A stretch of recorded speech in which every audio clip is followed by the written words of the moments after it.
Cardboard Studios presents.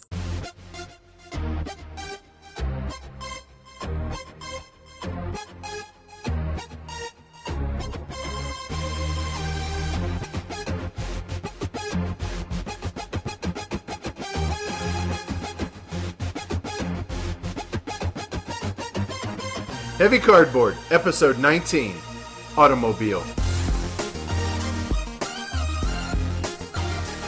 Coming to you from the final resting place of one of the founders of the VFW, Brigadier General Irving Hale, Denver, Colorado. Welcome to Heavy Cardboard, where we talk medium and heavy strategy board games, war games, 18xx, and other related topics in the board gaming hobby. That's Edward. That's Tony. So here, Hey. Start off, tell you guys how to get a hold of us. Twitter, @HeavyCardboard. Facebook, Heavy Cardboard. Email us, heavycardboard@gmail.com. The website, heavycardboard.com. And please take a minute to rate us and maybe even review us on iTunes and Stitcher. Speaking of which, thanks goes out to the bottom of the world in Cape Town, South Africa, and to Nice. Avatar Cat for the kind review on iTunes. Thanks a lot, man. Very much appreciated. Thank you. Before we get rolling tonight, let's talk about our sponsor, Fantastic sponsor at that. Game Surplus. Great people, great reputation. They have a terrific inventory of games over there. Imports, hard to find games. Seems like every Friday they post a whole bunch of new games that they got in during the week. Yeah, that and are available. it's pretty cool that Velma touches base with me every Yeah. every Thursday or Friday. Hey, Do a little we have tweet this out. coming in, and so that our followers get the heads up ahead of time. So if there's something in limited quantities that they get, hey, you'll hear about it first from us. So look, Game Surplus is the home of great games at great prices. So check them out on the web, www.gamesurplus.com. It's Monday, March 2nd, and dude, it's March already. Seriously. Yeah. Where has this year gone? I don't already? care, as long as it gets into spring. Yeah, because I understand our friends in the Northeast have had a lot of snow. We had a record-breaking amount of snow for February here in Denver. Everybody thinks Denver's on top of the world, and, it snows here 10 months out of the year. It does. It really does.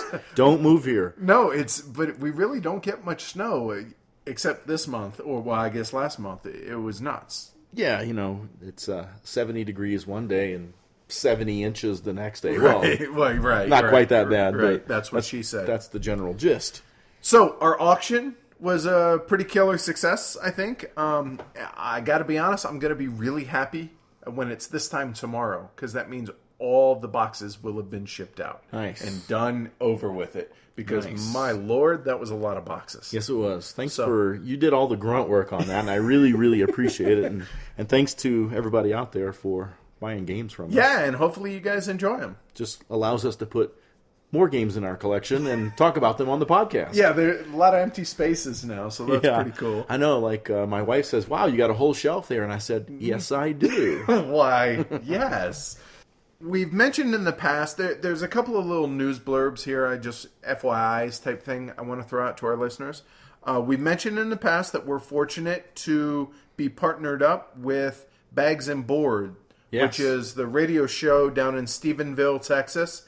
If anyone's interested in listening to an honest-to-God FM radio show talking about board games, they can tune in online Wednesdays, 7 p.m. Eastern, and we'll throw a link to the website in the show notes for everybody. They also post their content on SoundCloud, I believe. Yeah, and they've had some legitimate interviews, big-time interviews. So, and you guys can listen to our segments on there. Yep. Granted, there's going to be some crossing between what we have there and what we have here, but nonetheless. Sometimes there is, sometimes there isn't. Right. The other news blurb that I wanted to throw out was, as folks know, Hands in the Sea is live on Kickstarter. As of our recording today, Monday, March 2nd, it is this close to actually funding already. Nice. And there's still 22 days to go. So now I'm, obviously, I backed it during the Forged in Steel Kickstarter. Now I just want the stretch goals to hit so that, we get the pimped up cards, with the linen finish and ivory core, black core cards or whatnot, and all the other stretch goals. So I'm looking forward to that. Nice job, Don and Dan. Yeah. So the last thing that I have is I don't know about you, but I can tell you already, I know where I'm going to be on August 22nd. I know where I'm not going to be. And where's that, sir? With you. In Salida, Colorado. The Gentlemen of the Road, Mumford & Sons, are coming. They're hosting a festival there. A small little town about 2.5 hours away from Denver here. And never been there, but it'd be cool to check out. Plus, Mumford & Sons is one of my favorite bands. I'm super, super jazzed that got announced today. So. I'm happy for you, man. Yeah. Sounds like a good little trip. Yeah. Plus, we get to stay at a, little, bed and breakfast or whatever we'll find there with the wife. So she'll be happy. Plus, she really enjoys the music and rock on. Should be a good time. My taste tend to pagan fest, but that's a different problem. Although, when we were playing Automobile the other day, we had big band, 40s music, 30s, 40s music, and we all were enjoying that. So Truth is, I like everything but country. I mean, I really have a wide musical taste. And for me, I enjoy some country. Some of your Kill Your Mother death metal, growling. Growl. Yeah, that's not so gore and no, not really. No. You and Paul Chad have that in common too, where you guys really obscure German bands, that are Russian, super hardcore. The Scandinavians are nuts for that stuff. So find a lot of Scandinavian metal, Which there's nothing wrong with it. It's just not my cup of tea, is all I'm saying. But I mean, like if you looked at my iPod, you'd see Gregorian chants, death metal, hip hop, classic rock, classical, everything. No country. I have all of that, actually, including the country, but I do have jazz, dope. Yeah, bluegrass. I like bluegrass. Are you a fan of dope? Well, I not the kind you used to 32 years do, clean right. and sober. Well, I do like scotch, but no, the band dope. no, I haven't. I have to say I have not heard of them or don't they're recognize them. They're as hardcore as I get. So, I guess let's roll into this. Cool. Well, then lead off with what you've acquired since our last episode. Really, only two transaction type things have happened.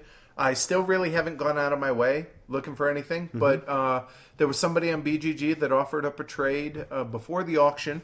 I had 3 copies of Three Kingdoms Redux left over, not including mine. And he offered me up Railroad Barons, which is a cool-looking 2-player 18x filler card game.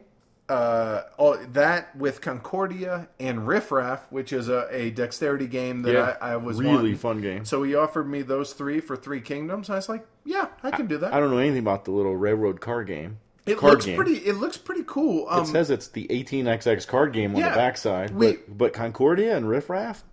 Yeah, those alone. And it's awesome, man. Yeah, so I'm pretty happy with that. When Chad was here this weekend, we were looking over the rules and everything, and apparently on BGG... The card game? Yeah. Okay. Railroad Barons, they said that the rule book's just atrocious, but you can piece it together, and when you do, it's a pretty good little 45-minute little filler game. Oh, that's very cool. The only other thing that I've acquired is I somehow, someway, accidentally ended up with the second copy of the second edition of Florenza, which I'm going to gift to my partner in crime here. But speaking of gifts, you kind of had an idea here. Yeah. When I received my copy of Aquasphere, the box was damaged. It was trashed. well, the top part was just damaged up pretty bad. One of the corners was down to bare cardboard, right? And so not really acceptable.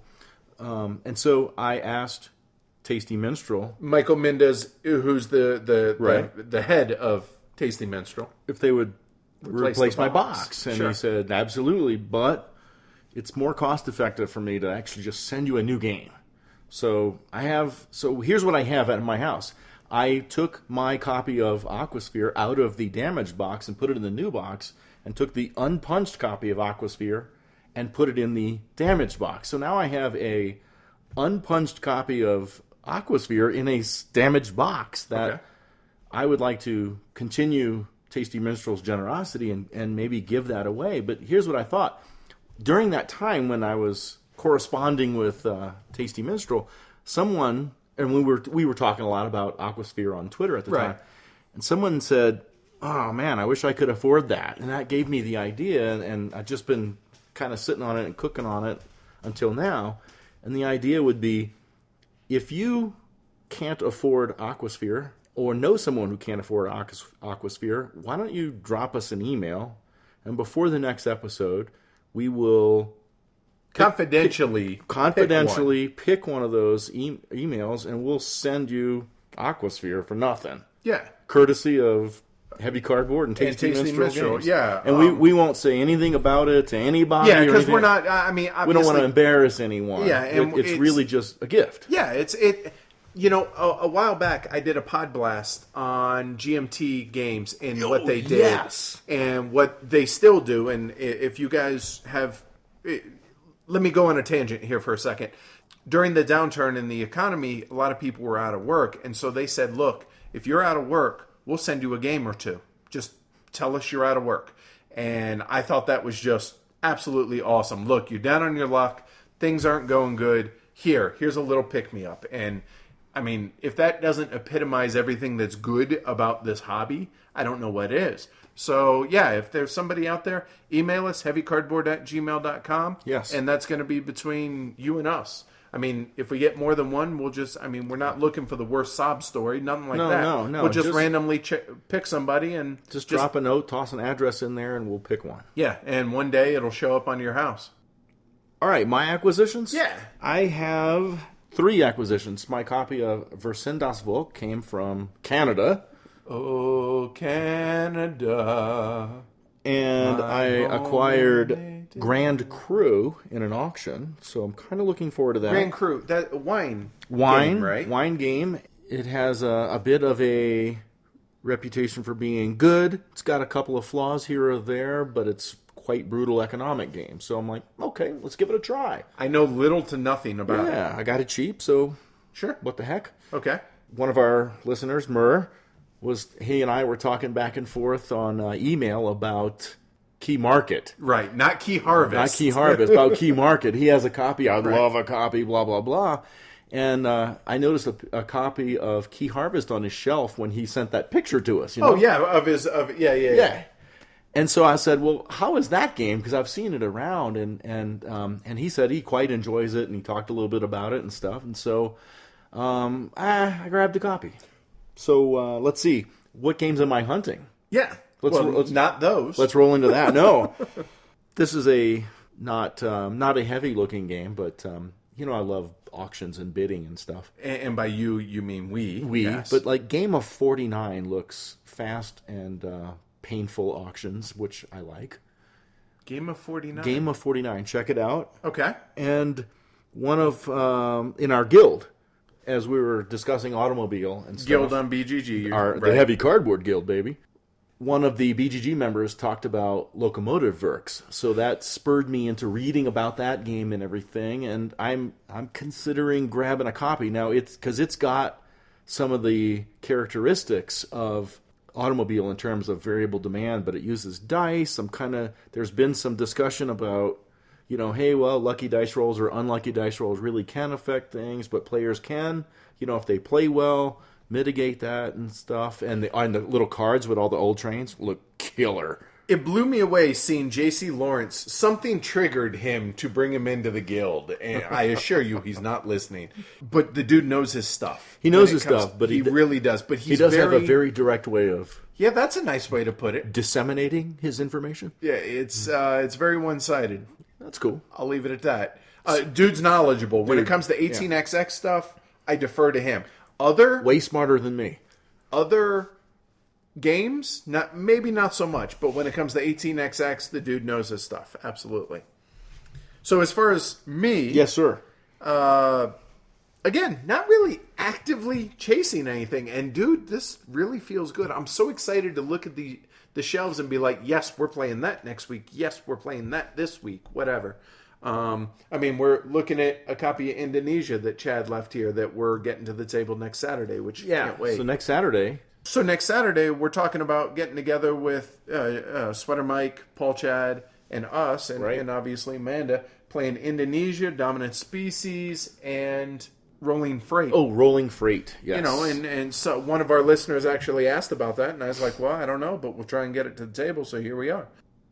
So I'm not actively chasing really anything, but of course there are some of those that are still out there. Princes of the Renaissance, which, again, nobody has sent me. I don't understand how that it blows my mind that there's a spot for it right there, right next to Davis, our heavy cardboard elephant, so I don't know why that's not filled. But anyway, Indonesia is another one that if I can find for the right price, and the right price is sub 200, Asgard. So here's a game that looked really interesting to me that might be terrible, but I see it in auctions a lot lately. What does that tell you? Right. Normally, but that's not always the case because I see Ground Floor and I think that's a really good game. Yeah. But Asgard, it's like $10-15, and it's a worker placement, kind of a fantasy mythological type. Looks interesting, so kind of curious at least to try that. Right. Another one that I brought up in the guild that I'm not really hunting to buy, but I'd really like to play, and that's Argent, the Consortium. Yeah.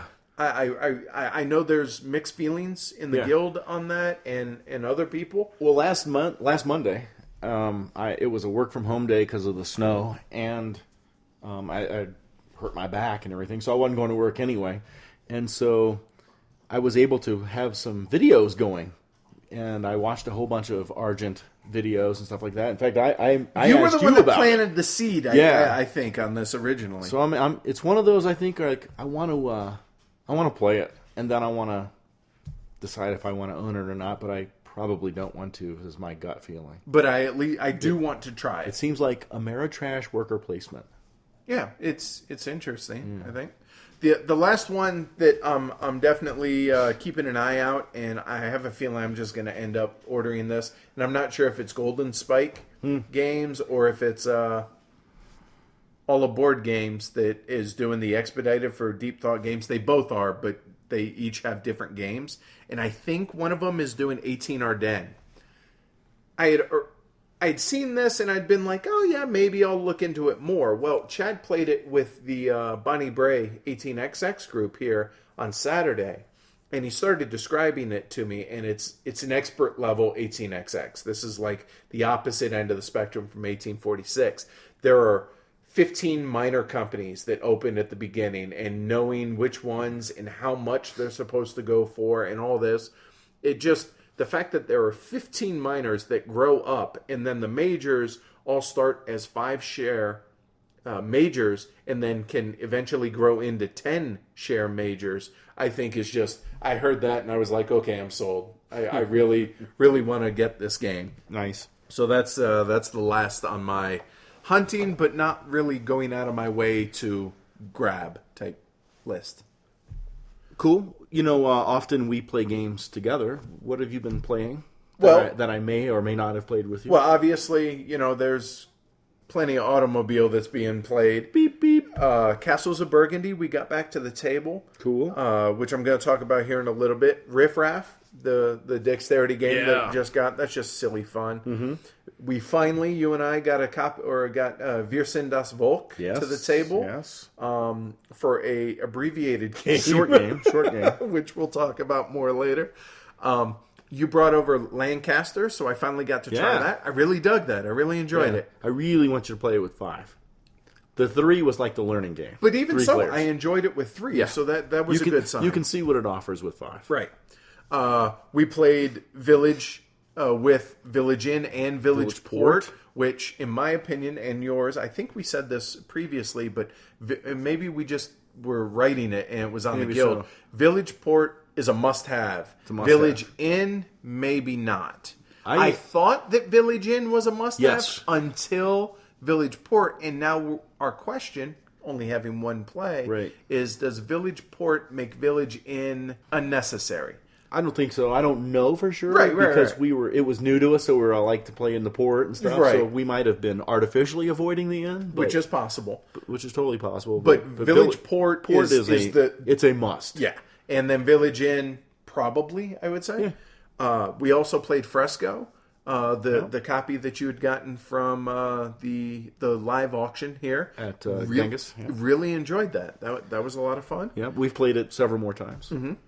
And last but not least, Kaigon, which is the thematically you're mapping the coast of Japan. No, you're not. No. But it has really, really cool card play mechanic. That was my first play of it, and I really dug that card mechanic. Yeah, it's not worth aftermarket prices, which I want to say Ascora is the publisher, and they're way out of business now. So it's going to probably permanently stay out of print. So it's really expensive, but it's cool to see that mechanic, and I do wish more games used it. Yeah, it definitely is a mechanic that can be explored and put to use in other heavier games. And basically what it is you're playing card, you're going around the table playing one card on a grid, and at any time after you play a card you can claim a row, and you get to take the actions of all the cards that are there regardless of who played those cards. That's right. It's possible that you can claim that row before all the spots are filled, and that's going to happen more often than not, so that you planned it out just right. And just really fun, it's cool. Really a good balancing mechanic, because if you put down too many juicy cards in one row, somebody's going to snatch that up. Yeah. Yep, it's not going to make it back around. So there's a little bit of bluffing going on. Like, I'm going to play this card here, and I have no intention of wanting that row, but maybe someone else does. Or if I do play something juicy, it's probably going to be 2 cards deep, so I better snag it quick. So I get 2 cool actions, but I only get 2. Yeah. While you fools get 3, 4, 5, whatever. Right. Yeah. So very cool. All right, so that's pretty much all I've been playing. How about you? Yeah, I mean, other than some of the things you've mentioned. Sorry to take any of your No. I mean, I was in most of what you said. I think the only things we've played without you were some more Bandu. Well, because there is never it's never not Bandu time. That's right, and Bandu and beer do. It goes good together. More Trajan, and the aforementioned Key Harvest, and Matt and I got a play of Key Harvest, and I just want to tell you what the 2 cool things about the game are. Okay. The spatial player board. There's 56 hexes, and they're in rows, and each one is uniquely lettered a number: A9, C4. Bingo! You sank my battleship. And there's a corresponding field hex tile that produces something like wheat or wine or whatever vegetables. Or if you're in Colorado, weed. and basically you're buying these tiles and you're trying to get them on your board. Really, you're trying to make 2 big fields that are connected tiles. And there's some workers involved, blah, blah, blah. But the economy in the game is a little interesting too, because when you can't just buy a tile from the game. You have to take a tile and put it in your market, and other players will do the same. So when you buy a tile, you're really buying it from yourself or from other players. So in effect, here's this tile, and then I have my own little resources. You don't put a price on it in money, because there's no money in the game. There's 5 kinds of resources, and you set the price with that. So if I have 2 lettuce, a wheat, and a vegetable, I can decide the price of this tile will be some combination thereof. Maybe I notice that nobody else wants it, so maybe I'll just put a price of 1 wheat on it. So to make it cheaper for you to buy. But one of you jerks can go ahead and, you know what, I will take that because, it's just a wheat, and I can use that over here. So it kind of, and correct me if I'm wrong, again, I know about the game, but having no experience with it, it almost sounds like it has a bit of a container feel. That pricing, yeah. Yeah. That sounds really... Let me ask you, is it something that you think is heavy cardboard material that we might be able to feature down the road? I think it would be definitely a trailer or an extended trailer type of game. Okay, cool. And one that you should play. Oh, well, if I get a copy, I will. Well, I mean, you could play mine. But I'd rather have a copy. Well, that'll be handled, sir. All right, so with that said, why don't we roll into some trailers? Sounds good. So, Tony, let's talk some In the Shadow of the Emperor. Let's do that, sir. In the Shadow of the Emperor is a game that was released by Rio Grande in 2004 by Ralph Burkert. And the game is really under the radar. It actually has a BGG rating of 6.99. So it's not bad. Okay, yeah. Not bad. Yeah. I think anything over 6.8 is probably pretty good. As a wargamer, though, I tend to look 7.0 or higher Yeah. to be able to be the deciding factor. But anyway, I digress. Continue, It's a 2 to 4 player game that takes 60 to 90 minutes to play. And here's what's cooking in the game. Players represent aristocratic families in the court of the Holy Roman Emperor. And you're seeking to get your family members, who are these tiles that represent individual nobles or a married couple. Because during the game, your nobles can become married, and then they're a couple.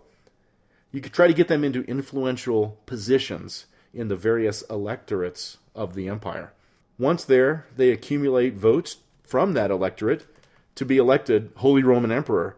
During the game, you're going to choose actions for your family member to take that allow them to wrest control of the various elector states, and each of which has a special ability in addition to its voting power. And while doing this, you're going to be displacing your opponents from the control of the electorate. So it's a bit of an area control game. However, your family members will age and die. So therefore, the number of actions is limited. As players build their influence, they collect victory points. And the player with the most wins the game. So let me ask you, having not played this game, this sounds like the Borgias, the game. Yep. I mean, that's exactly Yes. what it sounds like. Like The show murder that's and on- intrigue would be abstracted. Right, But it does occur. Yeah, because you said there's deaths in the game and all this, and it's all about trying to place your family members into influential, spots within the HRE, right? Yes. Yeah, that's the Borgias. What's really cool about this game is your nobles and your couples, they age and they die, right? This game predates Village. Village wasn't the first game where your workers, quote-unquote, die. Right, because that's the first thing. Whenever you say workers and death, that's the first Right. game that comes to mind is Village. The game has a mechanic that allows you to have a son or a daughter each turn. And that's determined by if you chose more blue or pink action cards during the turn. And All right. and those cards are certainly skewed in a certain fashion. It's good to have sons because they become new nobles. Obviously. Right? But it's not terrible to have daughters either. But daughters are interesting because if you can offer a daughter to another player, and if that in marriage, and if that daughter if that other player accepts, then you get a victory point. But that player, one of their single nobles becomes a married couple, and the married couples have more power than the individual nobles. But there's no dowry involved or anything right. like that. You just Okay. get a victory point. Okay. That would be the dowry. And now, if the other player refuses, or if you choose not to offer the daughter in marriage, you just ship her butt off to the convent and collect some money. Wow. Yeah, it's brutal. Well, hey, sexist, yes, but it is historical. It is, because it back is. in the day, this is how It it is. used to be. I mentioned the area control, the 7 different electorates, and each one giving a different bonus, and there are some that are religious electorates and some that are secular in nature. And here's what's interesting about the area control. You only score points when you wrest control from another player. So you're not rewarded for turtling. Which is good. Yes. Okay. You actually want to cede control occasionally of some things so that you may get Take it back. it back, right. Yes. And every turn there's a secret ballot election for the emperor because one of the players will be the emperor. And another player who thinks he might have enough votes can challenge the emperor. So there would be an election each time. And you get victory points if you vote for the right guy. But this is not a negotiation game. You don't really, negotiate that stuff. You just make Straight bids, Yeah, right. right. Okay. It's a secret ballot election. Okay. And there's a small resource engine in the game because cities will generate income for you, and income is important to buy those pink or blue action cards. And there's 0 luck in the game. It is, however, a 4-player game. There's a 2 and a 3. It's a 4-player game. Gotcha. Okay. And it's a dry, dull, area control Euro. The artwork looks terrible on the box, at least. Yes, That's all I can speak to as far as that. But it looks but soulless it's a solid game. Soulless and solid. That works. Yes. So anyway, I give it a rating on a 1 to 6 of a 4. All right, rock on. Check it out. It's available pretty cheap, under the radar. Good stuff. In the Shadow of the Emperor. Edward, Yes, sir. let's talk some Feld. Let's. So I want to talk some Castles of Burgundy. Yes. Published in 2011 by Aaliyah, designed by the aforementioned Mr. Feld, Stefan Feld. Plays 2 to 4 players. In my opinion, is a fantastic 2-player game. I agree with that. Is a really good 3-player game. And 4-player tends to play a little long because of downtime. Yes. So, what's going on? In Castles of Burgundy, you're trying to fill your vast Burgundy estates with farms, buildings, and castles, all the while shipping goods and silver from your mines. Who am I kidding? There's no theme here. It's just mechanics layered upon one another. Score points, chain actions to score points. You did say it was a Feld. Yeah, right. After all, that's all it is. So, at the end, the player who has the most victory points is the winner. So, the dice mechanic is the crux of the game. Yeah. And it determines what region you can take settlement tiles from, which goods you can sell, and what spaces you can place previously acquired settlement tiles onto your estate. You're going to you get 2 dice, you roll them, they're 6-sided dice, and that's going to dictate what regions you can do those things in. Yes. Also, the good news, though, is they're extremely mitigatable. Yes, they are. With the workers. And I think that's important because dice can be, shall we say, random. Fickle, or fickle. And so if you plan ahead, get some workers, use some useless die roll to acquire workers, then you're set up. Yeah, so there's that randomness, but like we say, that's important to us, it's mitigatable. Right. Another thing that I really dig, and my wife really, really digs, is the individual player boards. A lot of people out there love having their own thing to build, whether it's a castle or whether, like in a ship. Right, just whatever it is. People like being able to see what they're building. Even if they do poorly in the game, if they did something that their personal goal was, they feel good about it. And this game lets you do that. And everybody can have a unique player board. Yeah, there's tons of There patterns. are tons of different... There's even a new expansion of boards. Yep, I want to say there's probably 20 different boards out there. Aren't there even like world championship boards that got made? Yep. Yeah, I have those. As do I. They're awesome. So, tons of replayability there. It's also, I'd say, relaxing gameplay. Yeah. A lot of times you and I talk about really tense, really stressful, really tough games. Butt cheek clenching. Yeah, but this, not so much pucker factor in this one. This is a pretty chill game. Yeah, I agree. It's also pretty newbie friendly, but there's enough decisions for gamers to be, not bored and really involved with the game. The graphic design is really good, actually, and there's lots of guides on the main board and the player board, which really the only thing that you ever have to reference the rules for are some of those special rule-breaking tiles, yellow tiles. Yeah. And even then, after a while, you'll memorize them, and you only occasionally have to reference the rule book. Mm-hmm. And last but not least, it's one of my wife's favorite games. So if Mama ain't happy, ain't nobody happy. So that works out. Right on. I would agree. One of my wife's favorite games too, and I totally agree with what you said about the player count.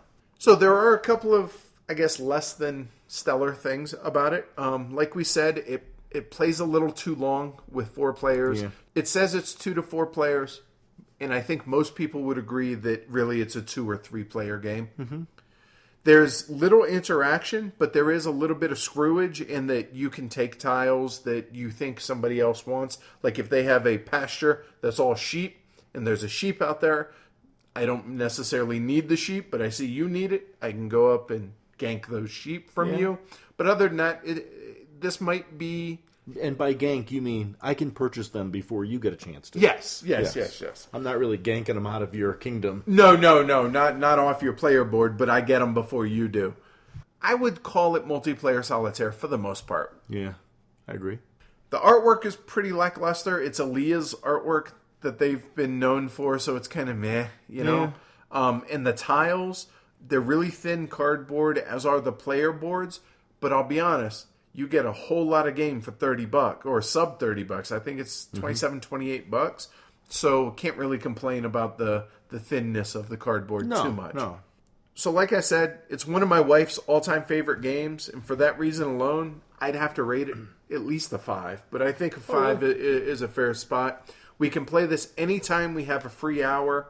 It's easy, chill gameplay. Makes it a really easy sell for those non-gamer spouses out there. And for less than $30, whole lot of bang for your buck in this Feldian design.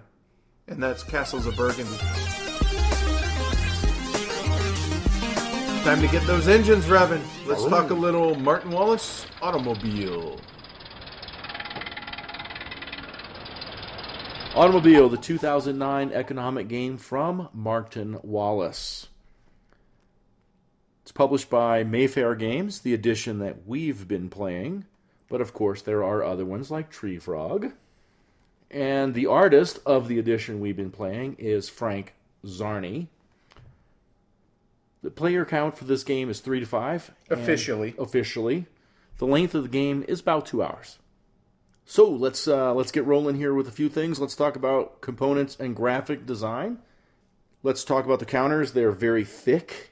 Yeah, all the cardboard in this game is definitely thick. Again, we're talking the Mayfair edition. Right. Solid components. Gorgeous paper money. Oh, yeah. Arguably, that and I'd say Arkwright are the two prettiest monies I've seen for paper money in a game.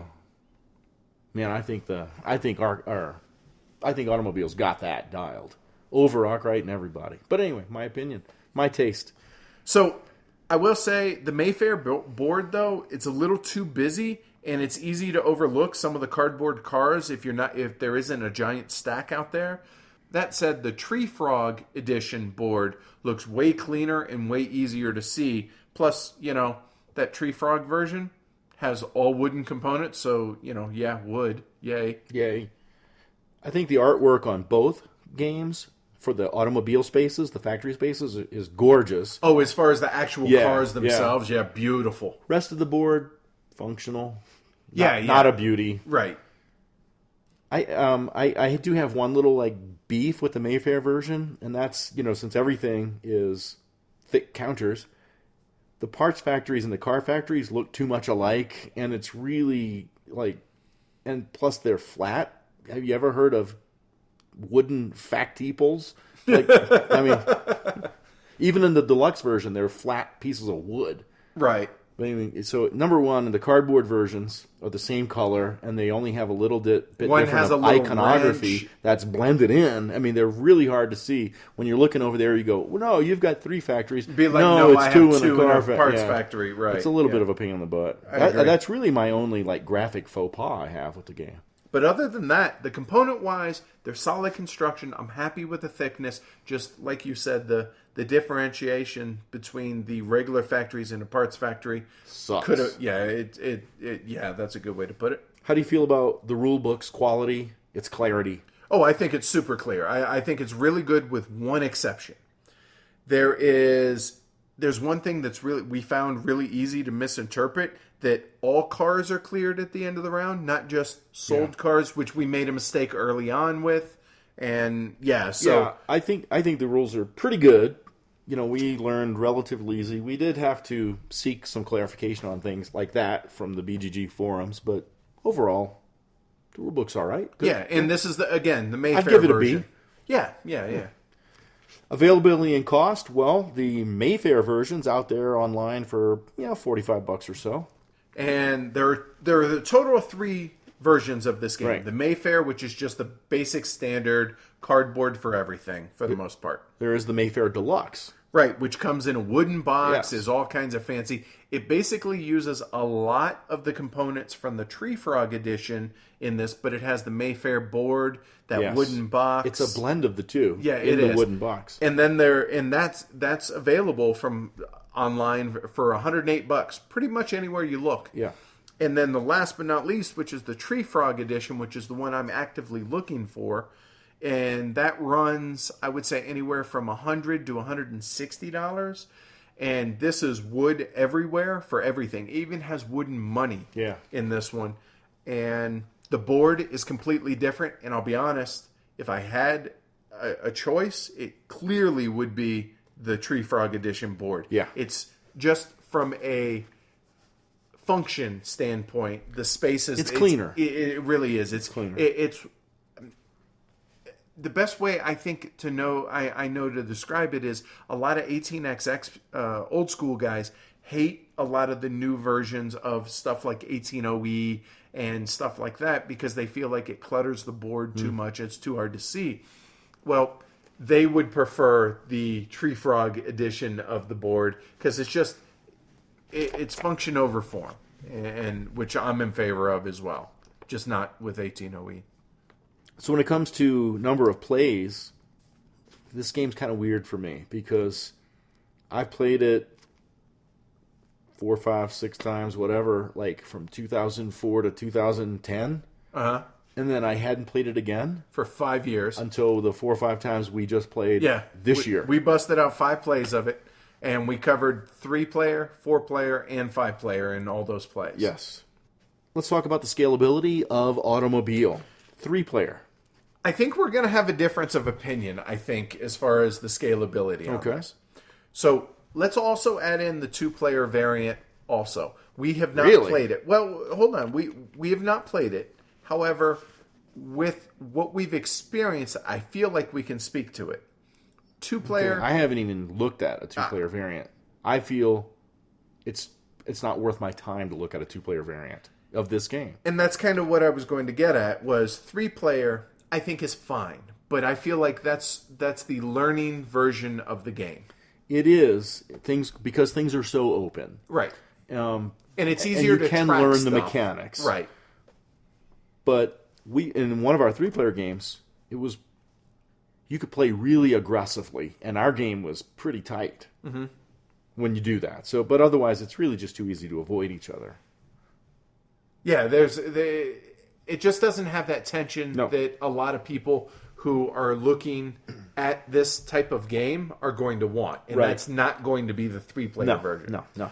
Now, training wheels. Yeah. Now, we went straight from... Spinning Jenny.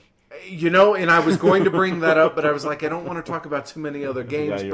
I do feel like that's a perfect analogy that the 3-player is more the Spinning Jenny version of Arcray as opposed to the water frame. We went straight from the 3-player to the 5-player. 2 different games. Oh, yeah. Just completely 2 different games. The amount of stress, the amount of tension, and the amount of... I don't want to call it chaos, because that's not true. That's good, because I have a comment about the chaos. It's not. It's a much harder game as the player count goes up. Would you agree? Yes. So I feel like this is a 4 or 5-player game. The end. I agree with that, and I particularly love the tension and the difficulty and the challenge of the 5-player. I really want to play 5-player Automobile. And I'm not sure if I enjoy the 4-player or 5-player more, to be honest, but we'll get more into that here in a little bit. See, I think one reason that's important to have a higher player count in Automobile is that the game itself doesn't really offer any mechanisms for replayability. It's all about the variability of the players. And when you have 5 players, then that variability of the players, skill level and decisions, various things like that, really makes the variability and the replayability of the game come through. The game just sets up an economic framework that lets players create that replayability. That's really well said. I completely agree with that. So why don't you tell them, now that we've talked a whole bunch about it, though, why don't you tell people what's going on? You bet. Let's just give a taste of the action here. We're not going to talk too deep about it. It's the game's been around for a while. The players in Automobile are competing in the United States auto industry in the early 20th century. They're purchasing factories that will turn out low, medium, and high-valued vehicles.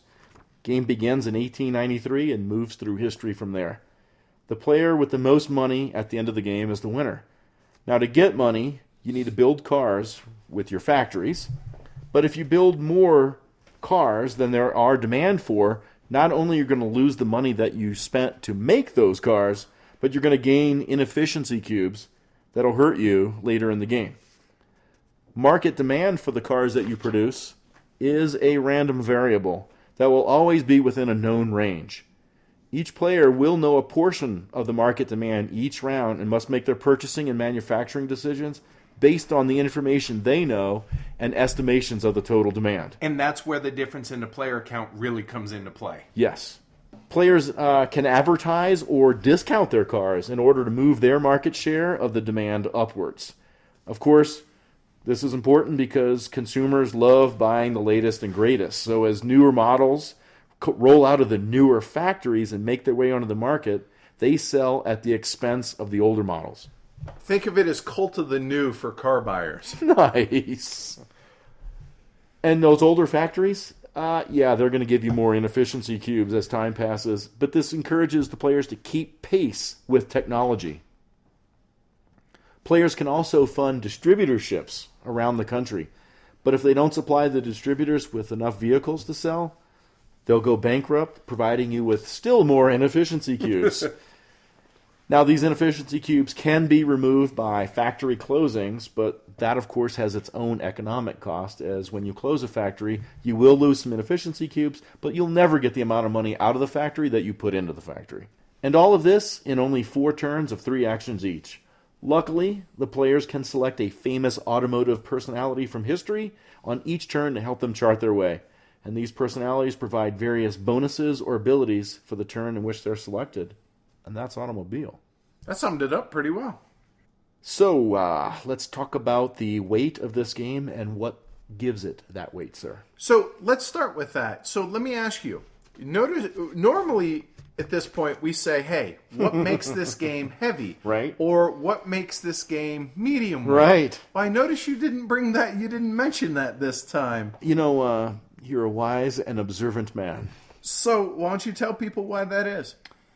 I think, just like the replayability, the weight of the game increases with the player count. Yeah.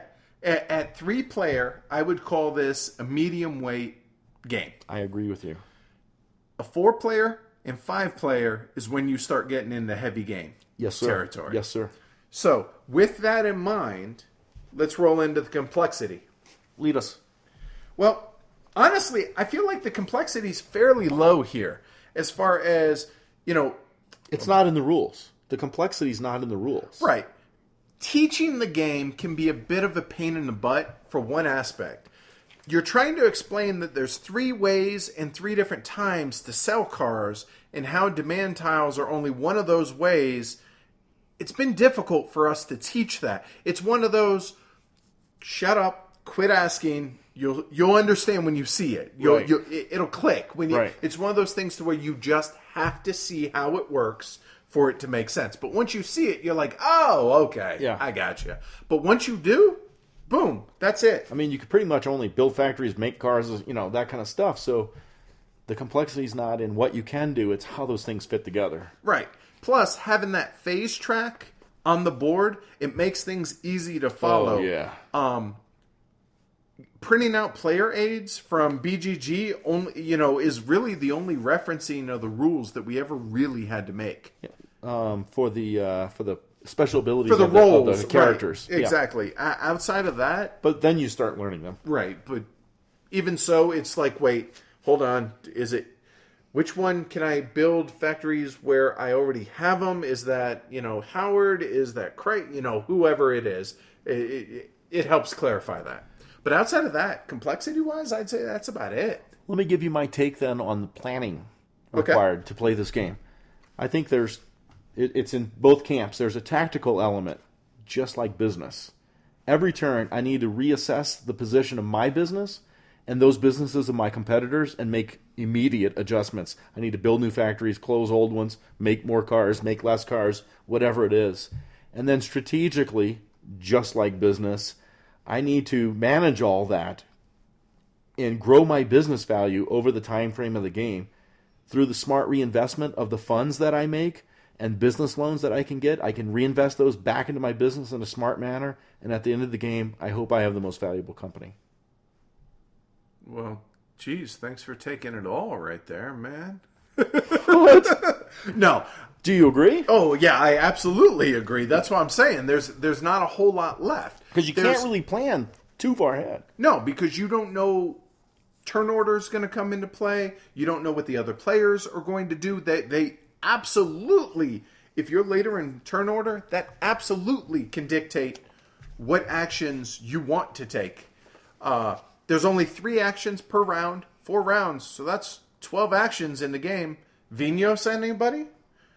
Right. So not doing the right action at the right time, and like I said, others' actions can make you change this on the fly, can just be crushing. If you make a plan at the beginning of the round and you are not willing to change off of that plan based on what happens during that round, you're as good as sunk. So, other than initial turn order, what's random in this game? Really nothing. Nothing. Yeah, no. So let's move on. Once we got rid of the dice. Yes. All right, so we're going to talk more about this as we go on, but the demand tiles. This is either you appreciate how it thematically makes sense or you hate the game due to these demand tiles. That is the deciding factor right there. Yes. I agree. I think it is very thematic. It's always in a range you can calculate, and it affects everyone evenly.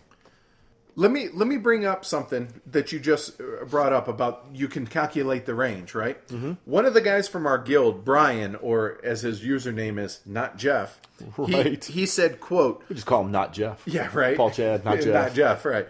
For what it's worth, I don't have much problem with the randomness. We do print out some player aid charts that spell out a lot of the demand statistics for each player count. Minimum, maximum, average, most likely, etc. You know 1/n of the elements of the demand, and you can observe your neighbors to infer something about the rest of it. Right. The result of that is you can select a risk profile you're happy with. If you're doing well, you can, if you like, play it safe at the risk of losing some profit. You know, maybe you produce less cars. You can instead push it and maybe take a bath on some of the extra cars. Of course, if you do, you could advertise or discount or mitigate some of that risk, etc. And getting back to the demand tiles, there's a range because there are 16 demand tiles. There are 4 2s, 4 3s, 4 4s, 4 5s. And in a 5-player game, 10 of them will be chosen. You just don't know which 10. And you know, well, I guess you know 20% of them in a 5-player game. It's that other 80%, but we'll get more into this here in a little bit. But that is the deciding factor whether or not you're probably going to like this game. I wonder if you agree with this statement. Okay. Given all the things that are going on, the length of the game isn't really that long. It's only a 2-hour game.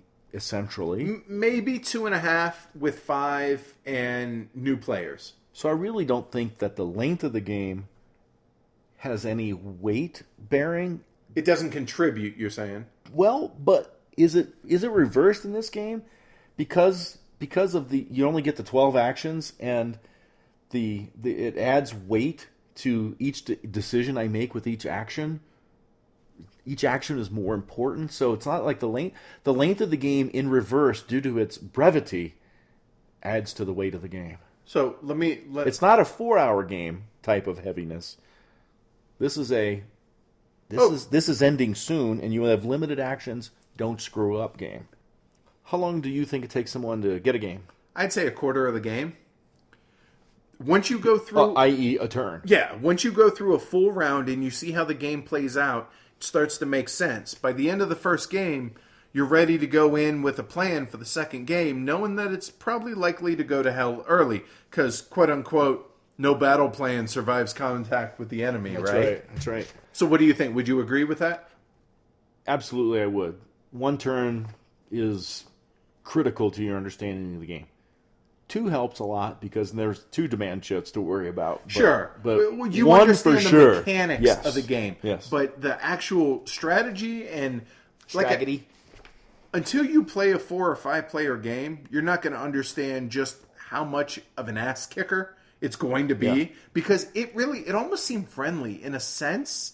Our first 3-player game, we were like, oh, yeah, hey, good job. You met demand. And during the blizzard? Rock on, yeah. We were like, oh, that's not too bad. And then we played the 5-player, and we were like, holy cow. Yeah, man. Let's discuss the things that make this game enjoyable to heavy cardboard. Well, for me, first off, is I have 5 plays in, and I feel like I'm just scratching the surface. I feel like there's a ton more to learn about how to play the game, even halfway well. I am by far not a master of this game. I feel like I have enough knowledge to where I can speak intelligently about the game, but strategically, I'm still a neophyte. Cool. And I dig that. Yeah. One of the things I enjoy about the game is its unforgiving nature. It's, there's 12 actions. Each one counts. The ways to lose money in this game are numerous and brutal. And you're not really going to be making up any lost money. So it's experience first, lesson later type of game. Well, from the first decision of what role to select in the very first round to where you build your first factory and how many factories are you going to build? Are you going to build one or two? That's critical. And like you said, every single decision feels like if you make the wrong decision, it can cost you the game. Mm-hmm. That one wrong decision. And, extremely tense. In a good way. I also like that this game is competitive. It's highly competitive. This is like a just business. like the automotive market back then, or at any time, right? This game could have been named Business War.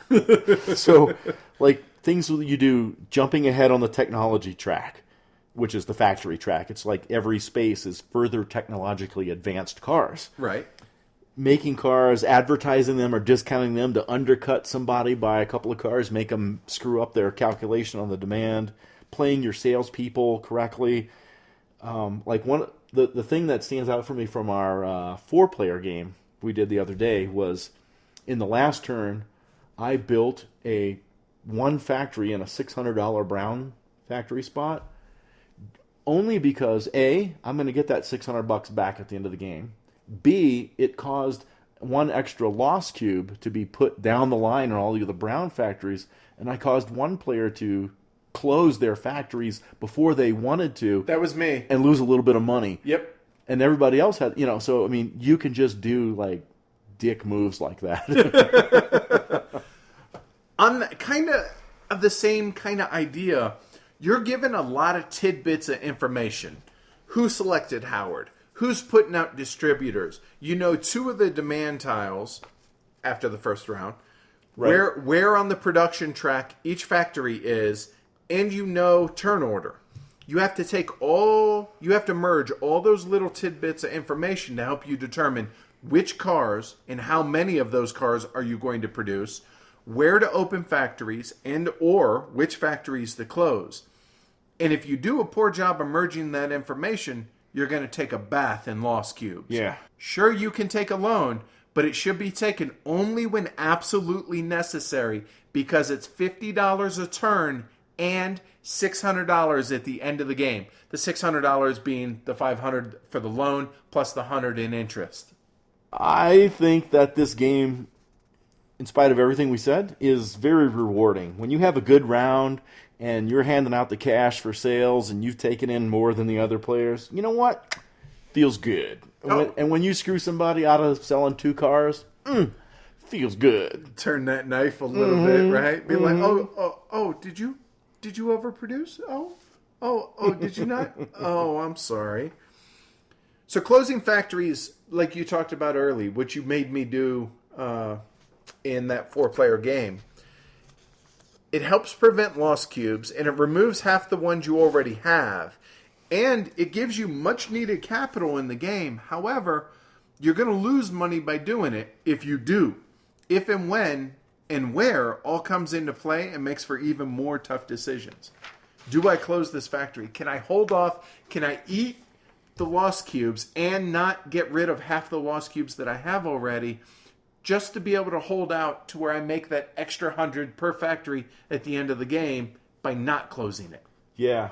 Sometimes I think those decisions are sometimes obvious.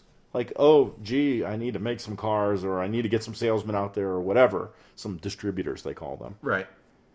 But the tension is in the scope of those decisions and the shape they get from what the other players are doing or not doing, what you think they might be doing. So then it comes to, okay, I guess I need to produce cars. How many? Should I do it with this action or the next one? Should I just wait till next turn? What kind of car? Should I jump ahead? You know what? I probably should only place 2 distributors out there. There's all, like you said, it's yeah. Death by a million cuts. Million possibilities. Right. So turn order matters. But it depends whether, what you're trying to do on where you want to be, whether you want to be early or late. So in a lot of games, being first player, like say in Agricola, is really, really important a lot of times. In this, it isn't a must-have. And in fact, it could be a detriment depending on what you want to do. Yeah. Not only the special abilities of the roles that the turn order dictates, but it's also maybe you don't really care about the special ability. You just really want to be late in turn order. Or first. Or somewhere in between because you want to see what either a specific player is trying to do or what he's going to do in what order. Or you just want to have the hammer to be able to make that last minute adjustment. Yep. Be like, wait, you did that? Okay, I'm going plan B instead. And I like that there's a turn order to selecting the turn order. Right. The order in which you pass an executive action determines the order in which you select the role, which determines the turn order for the next round. And so that really affects the executive actions. And with only 12 actions, there's a surprising variety in the strategies out there. You could either diversify and try and go for, all three, makes and models of cars. You could try and push technology and maybe only focus on 1 and 2, or you could just focus on 1 and 2 and not push technology. Yep. I never built a luxury car last game. Yeah. I won. Yeah. There's no one true path. Not that I've found, seen. Right? Yeah. Not that, and again, there probably is. There's people out there who probably played this 150 times that will. I don't know. I don't know that that's the case. To be honest, I'm sure people will let us know if they think otherwise. But no, I don't feel like there's a certain path to victory. I think it's going to dictate on what your opponents are doing, on what the right path is to take.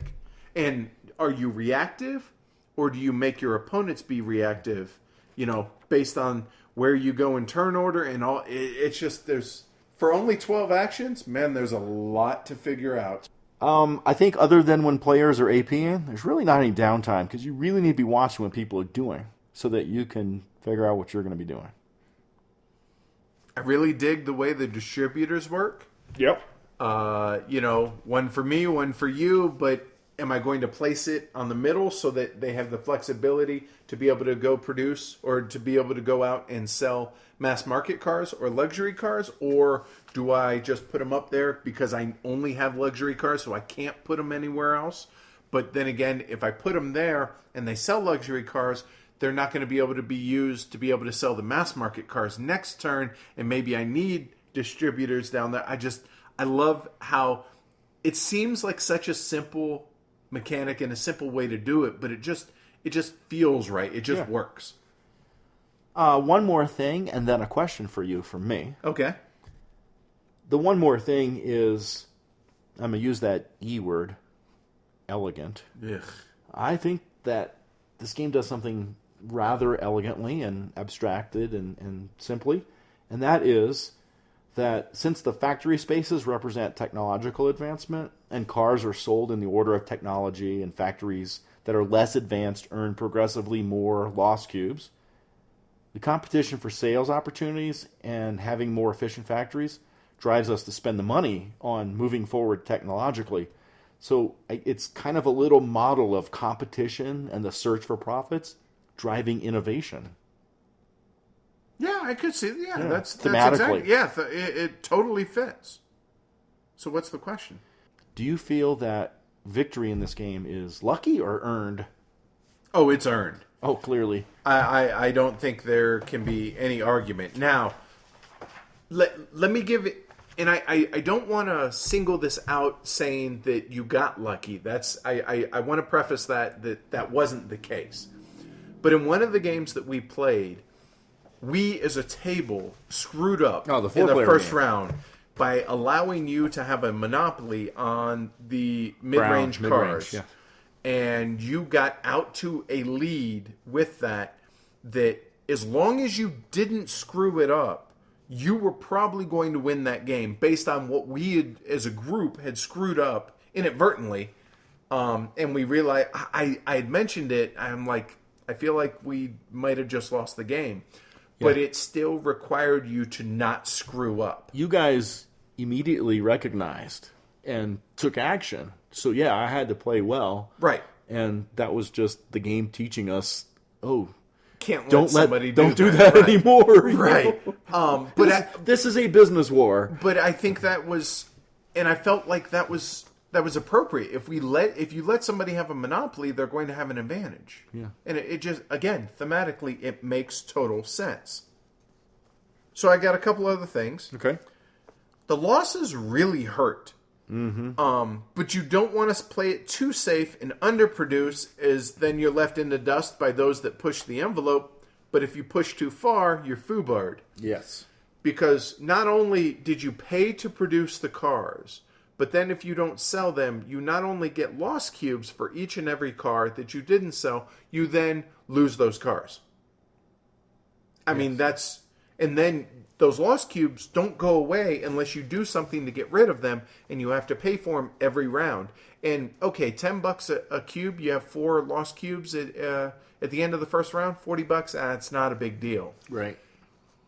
Those 4 have babies as it goes on, and there was one game, I think I spent almost right around $1,000 mitigating lost cubes. During the course of the game. Yeah, during the course of the game, and that absolutely cost me the game. That's a lot of money. Yeah, I played like crap, and I got punished for it, as I should. But I like that. Again, that's the masochist in me that enjoys that Yes. pain, because I can't, play well, apparently. So we've talked about how things fit thematically. The game does. It makes sense, as does the lack of control and knowledge of all of the demand tiles. There's enough unknown to keep the human calculators from playing perfectly, and in my opinion, in this case, it's okay. 18xx games, perfect information games. This one, not so much, but it feels like it fits thematically. Yeah. And it doesn't drive me crazy, because you know how I am with random. With weird random. But like we mentioned, it's a calculatable range. It's a pretty fairly narrow range. It's not like the range is 2 to 50 Right. for demand. And every player knows a piece of it. And every player has to face that demand for good or for ill. So it's not like I rolled dice or drew a card that screwed or helped only me. Everyone is in the same environment. Obviously, we're talking about the demand tiles here. And again, like we hinted at or said earlier, this is the make or break whether or not you are a fan of the game or not. Right. So, as people know, neither of us really enjoys a lot of randomness, especially in our heavier games. Yep. With that said, you tend to be a little bit more, less tolerant of randomness in games. True statement. Than I am. Even more so than I am, I should say. Right. Why are you okay with it then? Well, like I just said, everyone is in the same environment. Everyone is facing a range of 11 to 20 demand, or whatever it might be. Right. So it's a limited range. It's a known range. I know 20% or 25% or whatever percentage of the information Based on player count. Because I'm looking at a tile or two. I can sometimes infer Ed's making a bunch of cards. He might have a 5, and everyone's affected by it evenly. If the demand is 17, everyone is facing a demand of 17. So I'm not facing a 17 and you a 20. Right. And that's kind of, okay, as opposed to as a card draw, your card's going to be different than my card, what we draw. Whether it's a card in Craftsman, a money card there, or whether it's a card in a CDG, different events or whatever. Right. Legrand, huh? Right. There you go. Agricola. So you're saying, and just to make sure that I'm clear on this, okay, the fact that if we were to draw a card, it would be a card that works for the whole table. It's one card. And it's kind of that same idea to where it's a universal... It affects everyone evenly. Right. Right. And so that's your definition. The only uneven factor is My tile might be a 3, yours might be a 4, or a 2, or a 5. So you only But know... nevertheless, the range is known, the range is manageable, calculable, and not discriminatory. And that right there, I think, is what the point is. Yeah. Is for you specifically. And I'd say you specifically. Your tolerance for randomness is just perfectly explained with that. That if it's universal... And sensible, and this right. is sensible. I don't want to lose a 2-hour game because I rolled a 1. Right. Sensible being mitigatable or thematic? What is it you mean? All of that stuff. Okay. All of that has its application. Okay. Yeah. All right. That's fair. And going back to those tidbits of information that you kind of hit on and that I explained earlier, you draw demand tiles before you choose roles. So you can kind of see, you can piece the puzzle together to a point, and this is why it's so important to pay attention when it's not your turn, because what role everyone takes, and then with that role, what they're doing. Are they producing a lot of cars? Are they producing few cars? Depending on where they are on the technology track as well, you can start to piece together a tighter range of what their tiles may be. Yes. Or where their if the mass market cars are going to get the higher tile, then you can see how those guys are producing cars or not, as it were. And like in business, that's called reading the competition. Right. And that's where that you can't mitigate it, but you can, in a sense, that you can read the actions that everyone's doing and kind of infer from there. I can decide for myself what my risk level is from turn to turn to turn. And that's why you're okay with the demand tiles. Yes. And I agree with what you said earlier. It is thematic to what's going on. Because you don't know what the public's going to want necessarily. Right. You can advertise. You want to sell more cars? Open some distributorships. And we haven't even touched on... Select Howard. We haven't even touched on the advertising and the discounting as well. Right. That helps you sell cars to that demand and, sell extra hurt your cars. competitors. Right. At the same time. All right. So we're talking about all these things that we really, really like or like, if not really like. There's got to be some things that we don't. Seriously? There's nothing I don't like about automobile. Nothing. There's nothing you Right. can say on the negative side about this. Yeah, there's nothing I don't like. There's some things that, maybe people don't like, Right. mathy calculations. Well, yeah, I have 4, so let me hit on these. All right. I will expound with you. All right. First off, we've hit on it. We beat it to death. The demand tiles. You like it or love it. Yep. You hate it or love it. End of story. Like you said, it's heavy on the math and it's constant math. Yeah. It's to be expected in a heavy economic game, but it's going to turn some people off. But then again, if you're looking for a heavy economic game, you're expecting the math. So what is it you expected? Calculations, estimations, and plain old guessing. Yep. Wags. If you don't like it, Pick don't play another this. game. Yep. AP inducing in some folks, i.e. me. There are times to where I sit and I study and I just lock up. And it's rare that I AP this much. But I found myself pressuring myself because I could feel, 4 sets of eyes beating down on me. This game teaches you how to play over the course of the game. Several plays of the game. Yeah. And how to play it well, yeah. I mean. So right. if you like games that fart rainbows and have catch-up mechanisms, then don't play this one. Yeah, it's unrelenting, or it's... This is business. Unforgiving, I guess is the right way to put it. Graphically speaking, and I touched on this earlier, the board, while nice to look at, I think the board actually impedes play. Speaking of the Mayfair version, I think it actually hurts the play. Because there are times to where I've missed counting cars just because I couldn't see the cars on the space. Whereas I think in the Tree Frog version, that becomes that's moot. Or you get, I think it's a $16 upgrade with the package of wooden cars, and I think that would help offset it because it's not just little cardboard chits on the busy board. Beautiful to look at, just as far as play.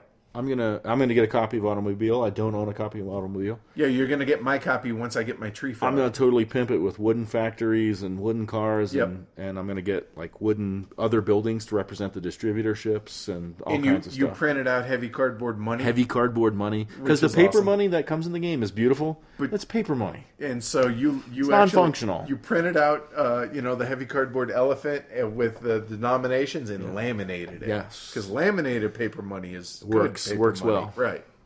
All right, so that's pretty much all I got for what's not to like. Give us your summary, sir. So Martin Wallace has created a gamer's game in which being a cutthroat, take no prisoners, auto baron is rewarded. Like many heavy economic games out there, there's very little room for error, yet in this one, it has a theme that fits like a glove. A Wallace game that I'm sad that it took me this long to discover. Nice. For me, like I said earlier, if you called this game Business War, I think it'd perfectly describe the intention of Martin's design. The game's competitive, it's frustrating, and the players add the weight, and the players add the variability. It's incredibly fun, unforgiving, and rewarding. Cool. All right, so let's go into our ratings. Now, you've driven the last few games just because of the auction and because Right. of me working so much and everything. So I keep having to give my rating first. Not tonight, Okay. sir. Not tonight. I am tired of it. I'm putting my foot down. Well, before I give my rating, I'm going to remind everyone what the scale is. It's a 1 to 6 scale, where a 1 is basically, it's not me game, it's you. I have no interest in ever playing this game again. Light it on fire. Yeah, literally light it on fire, because damn you if you give it away to somebody else and put that hell on them. Shame on you. A 2 rating is, sorry game, it must be me, not you. I just don't like it. You know, Notre Dame, Glenmore. Legrand, Zia. No, I think that might be... Okay. Anyway, go Number ahead. Go ahead. 3, the rating of a 3 is that we feel the game is below average. There's probably some redeeming feature or mechanic, but overall, meh. Yeah, there's stuff in it we like, but overall it's just, like you said, meh. A 4 rating is above average game. Pretty good. It's mechanically sound, or there's some really great stuff going on in the gameplay. We may even wish to own a copy. Yeah, this is the point at which we start to look at ask the question, do I want to own a copy? A 5 is where we really strongly like the game. It could be terrific, great, even game, and we're much more likely to own a copy. Yep. And a 6 is the no-brainer, Hall of Famer, like, go buy it. Yeah, sight unseen, just If you like what we like, go buy it. Yep. And the key point in there is there's no middle ground. It's not a 1 to 5 when you can pick a 3. It's a 1 to 6. Yep. There's no 3.5. So, I'm first, huh? Yep. Well, I appreciate and enjoy this economic knife fight a lot. I'm going to give the game a 5 rating because Brass is a 6, and I really, really, really like Brass better. But I love this game. It's a 5 for me. Damn you! You took the words out of my mouth. Told me to go first. Well, yeah, no, and that's my delineation right there. Is I think Brass. I enjoy Brass more. Yeah. I think Brass is a better game, but They're drastically different. Right, sure. But I really enjoyed this game. So if Brass is a 6, that means this has got to be a 5 by default. So yeah, I have it as a 5. And that's Automobile. So we're going to try out a new segment tonight, Very exciting. and it's Ask Heavy Cardboard. Earlier today, I posted on Twitter, on Facebook, and on our guild. If you have any questions, we're recording episode 19 tonight. Hit us up. And some of the questions that were asked us are going to be about Automobile specifically. Yes. And there are more questions that aren't. And we encourage this. I think this is great. We got a ton of... We're going to answer them all, but we got a ton of questions tonight. That was awesome. Yeah, based on the response we got from this, I mean... Maybe we do it weekly this or could be a every weekly episode. every episode. So without further ado, Yes, sir. We'll go ahead and start off with the Automobile questions. Seems to make sense. Patrick Hiller asked, who is Kettering? Charles Franklin Kettering, born August 29th, 1876, and passed away November 24th or 25th, they're not sure, 1958. He was an American inventor, engineer, businessman, and the holder of 186 patents. Yeah, man. He was the founder of Delco and was the head of research at GM from 1920 to 1947. And that last part is the reason why he's in the game. Yeah, some of the automotive inventions that he led during research and development and through other things, other parts of his career were leaded gasoline, electric starting motor, Freon, and modern auto paint. So that makes sense that he, in the game, he's the one who gives you 3 R&D cubes because he was the head of R&D at GM for, 27, 28 years? Yeah. So that makes sense. That's pretty cool. Michael Roderick asked us if he should buy automobile even if he already owns Brass and Age of Steam. Absolutely. The games are so drastically different. Completely different. And, different experiences, different strengths and areas of fun. So go get them. So Gary F. asked, I've heard that automobile has a runaway leader problem, and I'd be interested in any comments you have on that. In the example that I gave, that if you allow monopolies on one of the 3 levels of cars, I guess there could be, in some respects, a runaway leader. That was the one that I was talking about, how as long as you didn't screw it up. Right. That said, outside of that example, I can't really say that there's really a runaway leader. No. But then again, there's only 5 plays, and I have a lot more to explore in the game, so maybe it's possible, but I don't think so. Yeah, I think only if players screw up is there a runaway leader, and the more players you play with, the less likely that probably is to happen. The game does not suffer a catch-up mechanism, though, so if it happens, it happens. Does not suffer fools. That's correct. It's just tight economic landscape. Mm-hmm. Nuno Santiero asked us, what is your favorite... That Nuno Santiero, right? He asked us, what is your favorite character to start the game? What I wrote down 3 in particular order, and I adapt this selection based on where I'm picking. I might not be able to pick person A or person B. Okay. So if it's the first turn of the game, I am going to try to get Kettering, Howard, or Duran. Okay. And touch on what those 3 do. Kettering for the cubes, and early-ish in the turn order. Howard to sell 2 cars, because maybe I could get really lucky and get some more expensive cars going. The luxury cars, maybe, which are way down if somebody pushes technology. Right, or maybe I'll just get a better factory going on and just sell more cars than the demand will allow. And Duran allows, of course, me to build a factory immediately. So, boop, I get to stick something out on the board. First factory in the game. Right. For me, I just went with one. Like, he asked, what's your favorite one? provided he's available when I choose, for me it's Howard.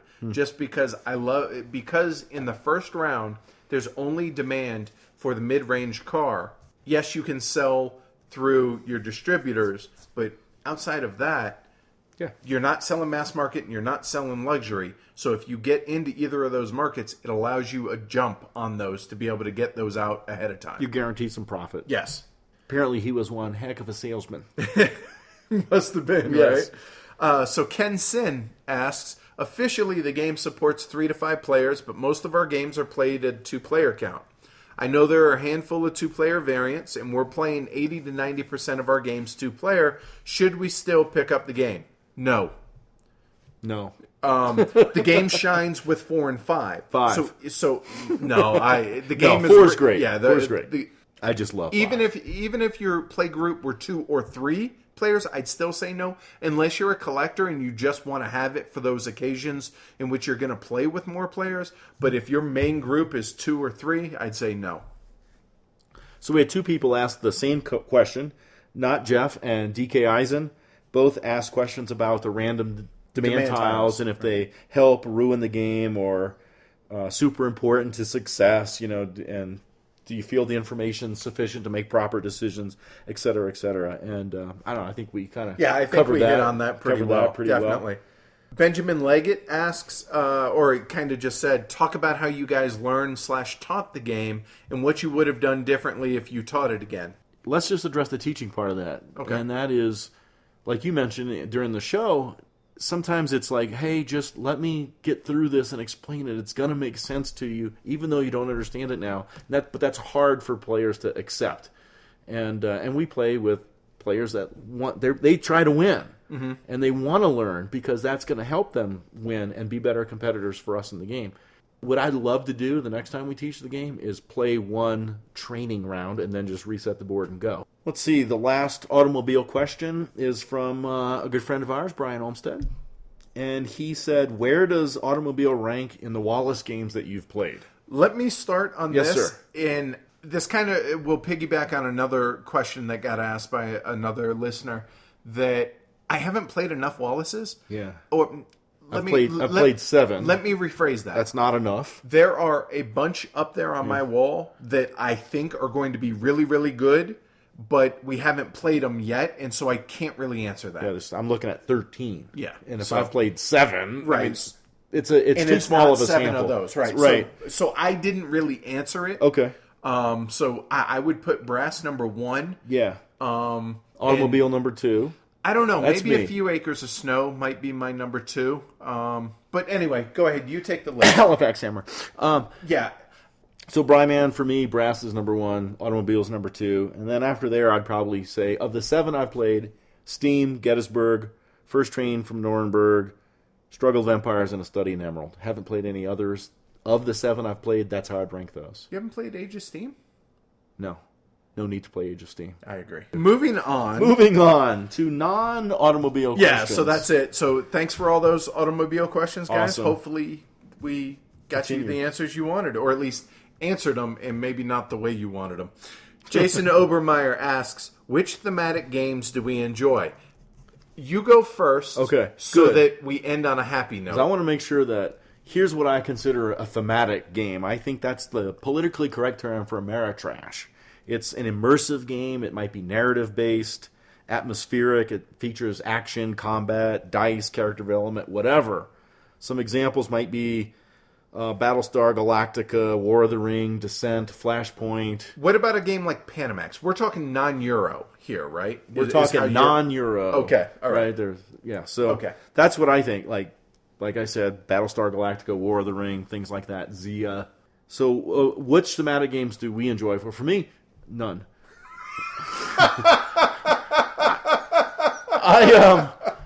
I actually used to play those when I began in the hobby, Bootlegger and Descent and all this stuff, but I'm just, for whatever reason, my tastes have just changed, so now I'm just totally They're beneath into... you, is what you're saying. No, not at all. Oh, that's exactly what you're saying. You just won't say it on the show. No, I do not feel that way.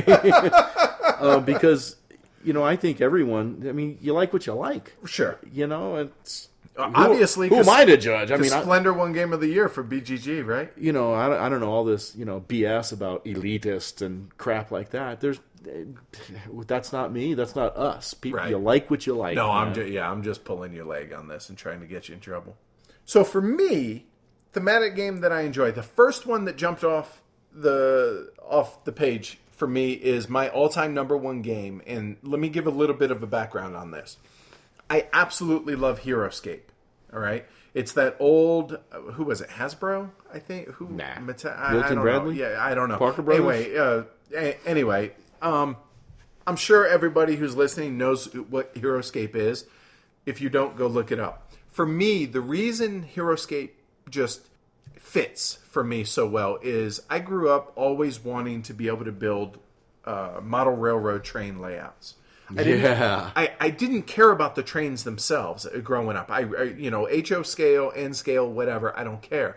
I just always wanted to be able to build the layouts. And we were always too poor, and we always moved around too much, and we never had space for me to build something like that. So I never got a chance to. So when we were getting into the hobby, 2.5, almost 3 years ago now, I have a house, I have room, I have enough money to be able to afford that. But I found HeroScape. And being able to build the terrain and the maps and everything and kind of just let your imagination go with how you want to build it, that almost kind of scratches that childhood itch for me that has never gone away. I love the idea of building terrain and building landscape and all that. And so I don't even know if it's the game of HeroScape so much as just the building of all that and what that invokes for me from my childhood. Sure. So, now that you bring that up, yeah, I'm a miniature wargamer, right? I guess that's thematic. Sure. Because of, you're building fences and trees and painting soldiers and having combat and stuff. It's All right. So I do like that. So And miniatures. Thematic miniatures. Right. You like zombies? I like zombies. So, yeah. All right, there's that. All right.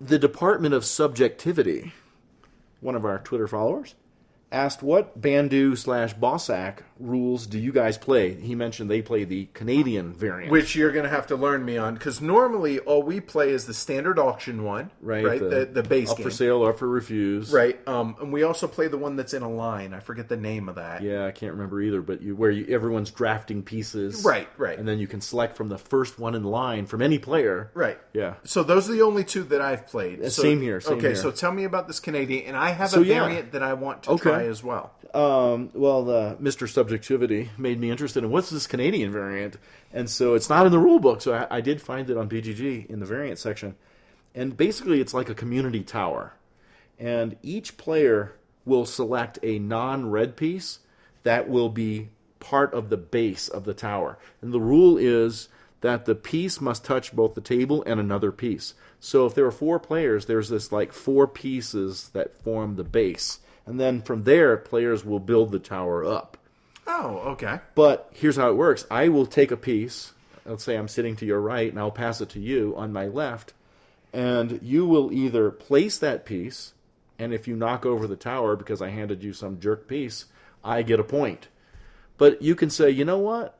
You place this and give it back to me, and then I have to place it. But if I don't knock the tower over, then I get a point from that. Oh, that's cool. And then it's your turn. That. Yeah, it all sounds, right. it Yeah, sounds that kind sounds of interesting. fun. Yeah, we'll have to try that. Yeah.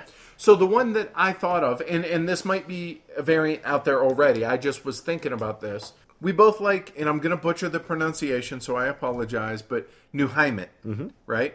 And that's a closed economy, or something like in, we'll use that as the example.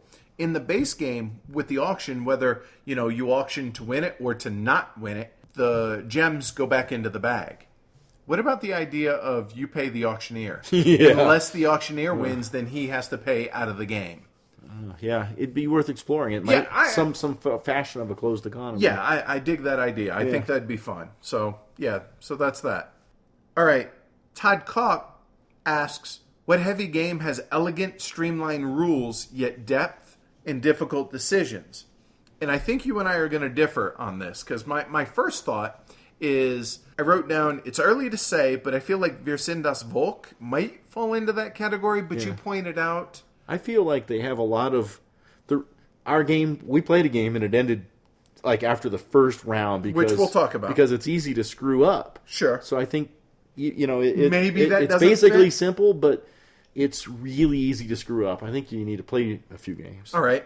A couple other games that I thought of were a couple of splatter games. Antiquity, which low rules overhead, and The Great Zimbabwe, also low rules overhead. And I thought about Democker, because the rules are fairly straightforward, and it's really procedural. And if you have that player aid in front of you, it shows you step by step how things are going to go. So I think that qualifies. What do you think? Might. Okay. What you got? Well, one of them I said was automobile. The rules are simple. I'm going to build a factory, close a factory, make cars. So, but you only get 3 actions a turn. But it's obviously no, that makes a lot of sense. Kanban. There's only one worker. You can only make one choice.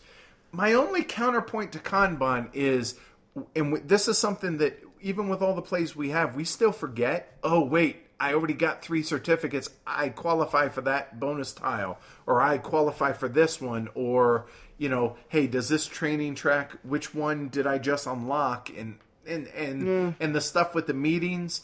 Maybe so. Maybe, but I get I'm what probably you're saying. smoking crack. No, I get what you're saying, because things. it's only one worker, and so it's one worker. What are you doing with that one worker? Super cool video guy Paul Grogan said, considering that we have similar taste in games, why doesn't Democker's bidding for a random poll card bother you as much as it does me? He said specifically, blind bidding, and I think he's talking about the opinion polls. Yeah.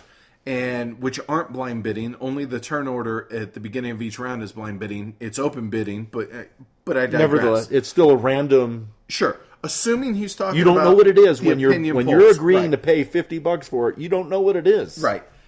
I see it strictly as insurance against a bad poll being published to hurt me. If there is something there that helps and I decide to publish it, great, bonus, score. Otherwise, it's strictly insurance against a bad poll. Think about it that way and see if that helps. What do you think? Paul, it bothers me. It doesn't me, because it makes sense if you think of it as insurance. Still a great game. I'm over that part, but it does bother me. Super active Twitterer, BGGer, lover of our show, Bruno Valerio asks, what about a quick segment where you guys give us the top 3 or top 5 games from the designer of the game being highlighted on each episode? To this, I'll say, Bruno, awesome idea. I love it. However, like I said earlier, with Martin Wallace, I haven't played enough. But going forward, it's something that I think we're going to think about doing going forward. I think we also want to have an episode every once in a while that maybe focuses on a designer rather than a game and talk deeper about several games. The Frominator. Simple question, simple answer. How guilty do you and I feel, Edward, about being the impetus of him buying Arkwright? Not in the least. No. Why would we feel guilty for being the impetus for you buying the best game of 2014? Duh. Heavy cardboard golden elephant. Right? Peter K asks, what's the shortest heavy game you've ever played? I was a part of both of ours, I think. For me, it was my first play of Antiquity. One player killed themselves off within the first 4 turns of the game, and we didn't want them sitting out, so we boxed it back up. 30 minutes. And that's what I think of when I think of a short, heavy game where someone just like took themselves out, right? And our first player for Sindusvolk, as we just previously mentioned, it's really easy to screw up until you learn how to play the game, and ours lasted 1 turn. So 1 decade. Yeah, that was me. The West German economy collapsed. Shame on me. Go communist. Jacob Kuhn asks, what would be a good heavy gateway game for someone that has never played a heavy game before? And one comes to mind that's heavy-ish. Okay. Le Havre. Oh, that's the no-brainer for me. The reason being is you only do 2 actions on your turn. You move your boat and make a choice. There you go. And your choice is 2 things. You take one of the offer spaces, or you move your dude to a building and do the action. That's it. I think there's some medium games that make excellent gateways into heavier games because each one focuses on some particular mechanic that you would experience in a heavier game. So games like Shipyard, Village, Concordia, Goa, Cuba, Palaces of Carrara, those are excellent teachers of mechanics that you'll encounter in heavier games. That's a real interesting way to go about thinking about it. I dig that. I like that. I just went straight heavy game. What's a good entry level? Well, I like to go above and beyond the... well, obviously, Mr. 7. Right, yeah. All right, so the last one we got, and I apologize if I butcher the name. I think it's Marcin Birneau. Could you talk about 18xx games and which ones you would recommend to start with for someone that hasn't played 18xx games before? Neither Tony and I are experts in 18xx games. With that said, I feel good in saying that 1846 is the best introductory 18xx game out there. It's not cheap. It's $121 from Golden Spike Games. But it's such a newbie-friendly game, and it plays relatively quick. It allows for smaller player counts. It allows experienced players to play with inexperienced players, and there be enough for both sides to really be engaged. In my opinion, it's the one best suited to get. Like I said, it's available right now from Golden Spike Games, $121. The good news is if you get it and you don't like it, you can always turn around and sell it, and you may take a loss, but it's not going to be a big loss. Right. They're always going to retain their value. I've only played 2 18xx games. 18-something. That 1 hour into the 8 hours I was toast. I still enjoyed it, but yeah, I got smacked around. And I've played 1846, and in that game, I wish I had played that first. So I would say bite the bullet, get 1846, or better yet, get a friend that has 1846 and play their copy. So that's the best I got for you. So that's Ask Heavy Cardboard. That was fun. We want feedback. Yeah, this was a blast. Let us know if you like this. And if you want this interaction, I would think y'all would, but Yeah. let us know. Cool. All right. The last PSA that I want to throw out for the night is, and I've been mentioning this on Facebook and Twitter, St. Baldrick's Shave-a-thon is coming up March 13th. So this is the last episode that I'm going to promote this. I'm getting my head shaved for kids with cancer to raise money. The link will be in the show notes. If you guys are interested to donate, that's awesome. I'd appreciate it. The kids, I'm sure, would appreciate it. And yeah, it's for a good cause, and I get a free haircut out of the deal. Nice. Pictures will be posted immediately thereafter. All right, well, let's put a bow on our automobile episode.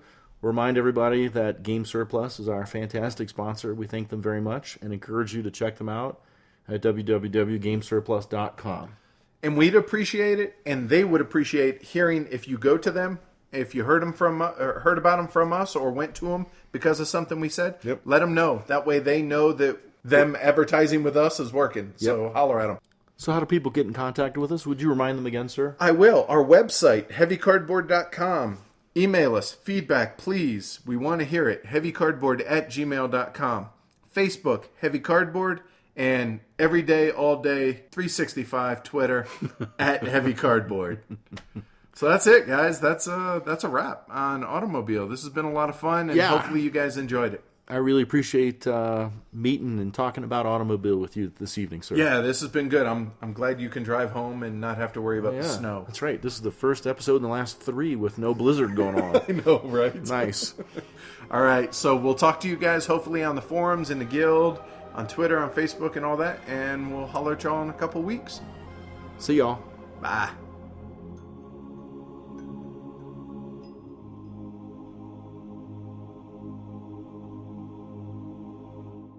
Live long and prosper. Live long and prosper. Live long and prosper. Live long and prosper. Live long and prosper. Live long and prosper. Live long and prosper. Live long and prosper. Live long and prosper. Live long and prosper. Live long